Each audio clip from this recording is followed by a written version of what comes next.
that brings us to the graduation address today. It gives us the opportunity to hear from a distinguished member of our alumni community, someone like you, who graduated a few years ago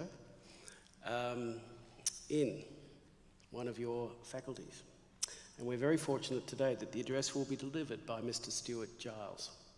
Mr. Giles was the driving force behind the establishment of Australia's largest comprehensive cancer care provider, Icon Group. After building the Icon national footprint from 2011, he played a key role in driving substantial international expansion over the last 5 years throughout Asia. The business today is valued at more than $2 billion. A pharmacist by background, Mr. Giles and his wife and business partner, Ms. Kathy Reid, also own and operate a network of Epic pharmacies around Australia. Mr. Giles brings an energetic and innovative approach to developing commercial success and expanding the boundaries of healthcare.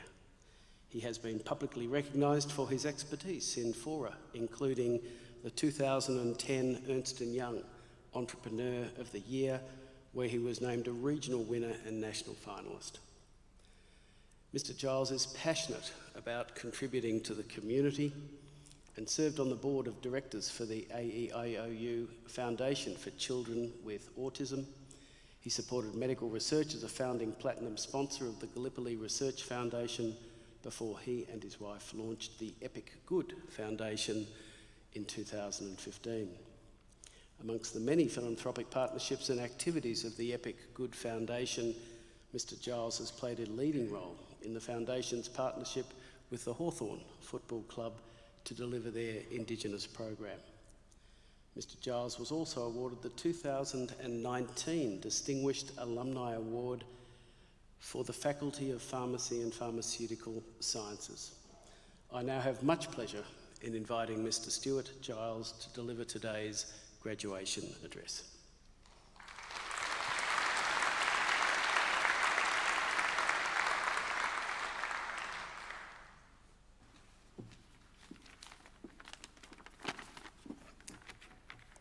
Thank you. I'd like to begin by acknowledging Chancellor, Mr. Simon McKeon, Provost and Senior Vice President, Professor Mark Palange, the Dean of the Faculty of Pharmacy and Pharmaceutical Sciences, Professor Arthur Christopoulos, members of the faculty, ladies and gentlemen, and especially the new graduates, their families and friends here today. I'd also like to add my acknowledgement to the people of the Kulin Nation, on whose lands we gather today, and their elders past, present and emerging.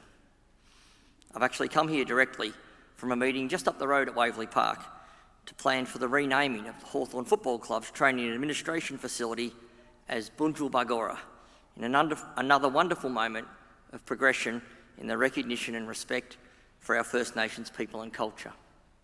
I was also really pleased earlier today when talking with the Provost to learn that Monash continues to see wonderful growth in the number of Indigenous enrolments across the university's courses.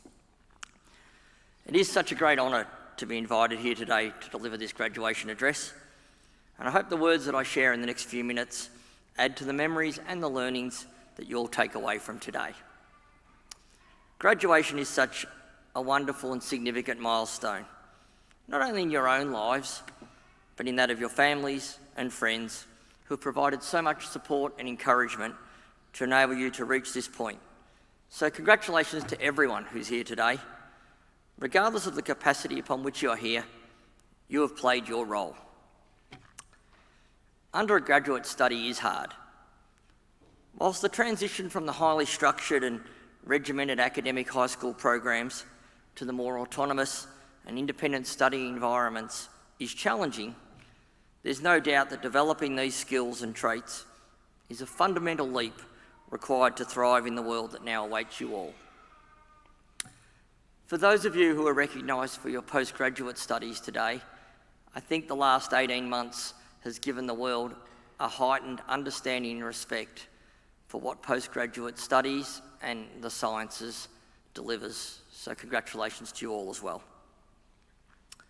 In the Chancellor's very kind words of introduction for me, he referenced the Icon cancer care business that I founded with my wife, Kathy Reid. herself a fellow Monash pharmacy graduate, and in fact, a previous deliverer of this very address when her own achievements in healthcare delivery and philanthropy were recognised. Now, whilst the economic valuations of the business we have been so fortunate to play a role in nurturing and growing can certainly capture one's attention and imagination, I can assure you neither Kathy or I had even the remotest dream or expectation that we would create a billion-dollar business. Certainly not 30 years ago when we sat there, like all of you, for the conferring of our own pharmacy degrees. Definitely not 7 years later when our paths collided, almost literally in a Melbourne laneway on our way to the same dinner, and set us on an epic journey together that would see us engaged 4 months later and buy our first pharmacy the following Monday. It was probably not even a consideration for the best part of the next 15 years, whilst we were in our own way, almost still trying to fly the plane whilst we built it. No, the constant focus throughout was never economic, but rather an unrelenting focus on delivering great healthcare. And I would encourage every one of you to have that as your primary lens as you now commence your post-university careers, regardless of the area you choose to practice in. These days at Icon, we're able to succinctly summarise this vision as delivering the best care possible to as many people as possible, as close as home as possible. And we still don't measure our success or our growth by dollars. Our singular reference point remains our patients. Currently, through our 1-2-4 program, we're tracking the trajectory of the group and our operations throughout Asia as we have moved past the 1 and 2 million patient mark and are now approaching the direct provision of much needed cancer care and specialist pharmacy services to more than 4 million people each year. Now that's a number that keeps you getting out of bed every day. Distilling down the learnings of the many and varied experiences of the last 30 years to some, hopefully, useful and memorable messages has become a greater focus of mine in recent years as I prepared to step back from an active role at Icon. Taking some cues from the #digital world that we now all live in, I ended up settling on my Founders 5 learnings as the basis of the mentorship and leadership presentations or discussions that I find myself involved in these days. And I figured sharing them today might be an appropriate way to conclude my address. The first of these, and possibly never truer than in the academic setting, is that the harder you work, the luckier you get. As I referenced earlier, degrees and diplomas are hard. The consequential outcomes and the career opportunities that come to you as a result of them will be fully deserved because you had the courage to enter the arena and commit to the programs you've now completed. If it was easy, everyone would do it. There is a reason we're all here today celebrating your achievements. They are exactly that. They are achievements above and beyond the norm, and ones that will certainly have taken moments of great resilience and a willingness to be braver for longer to get to the required or desired results. Love your work. It's a two-sided reminder to not only try and seek out areas of employment that you are passionate about and allows you to display your natural strengths and talents, but also never forget the value that can be created by taking the time to show your respect and appreciation for the efforts of others. Be positive. The data in so many settings, but particularly healthcare, is irrefutable. Individuals and teams who are able to adopt a positive attitude to the multitude of circumstances and decisions we all face every day consistently deliver better outcomes, with the delta of this differential actually increasing relative to the greater the actual adversity confronted. And finally, and the only one of my Founders 5 with some branding, is to be iconic. Your values and what you stand for will define you in everything you do in life. Our Epic Pharmacy business was actually named after our core values of energy, purpose, innovate, and connect.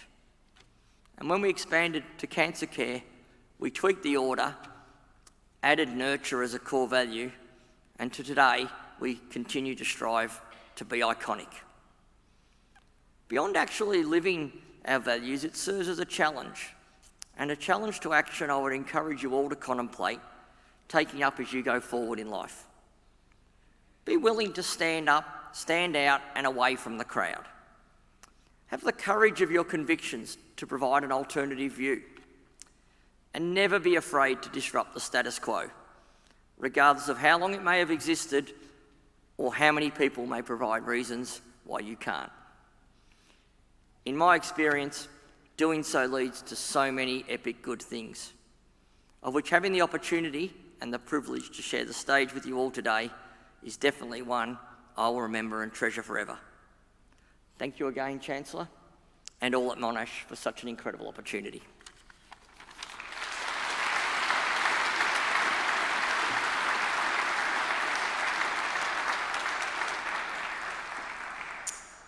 Well, that's one of the reasons we come to graduation ceremonies, and I attend a lot of them. But I like coming back not only to see, as Stuart said right at the beginning, this massive team effort in this hall to bring a number of graduates here for, to commemorate their achievements, but to actually hear the pearls of wisdom that we've just heard from a most distinguished alumnus of this university.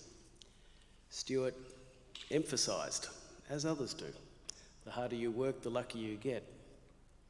He mentioned being braver for longer takes resilience. Be passionate in what you do, particularly in the workplace.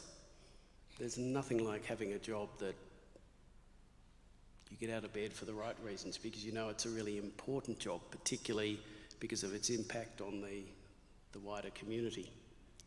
Be grateful for the efforts of others. It's very rare that whatever we do is the sole determinant of our own success or position. And towards the end, Stuart emphasised the importance of values. In fact, he took every opportunity not to dwell on the extraordinary size of the business that he has created, but its impact on a community that needs the services that it provides. And indeed, he went further. He said, live those values. They will define you. They define all of us. And to take the courage to take a different view every now and then. And let me tell you, as an old person, it's so easy to just think the same thoughts of others around the table, but to have your own thoughts because it makes sense to you. It's consistent with your teaching, with your own journey.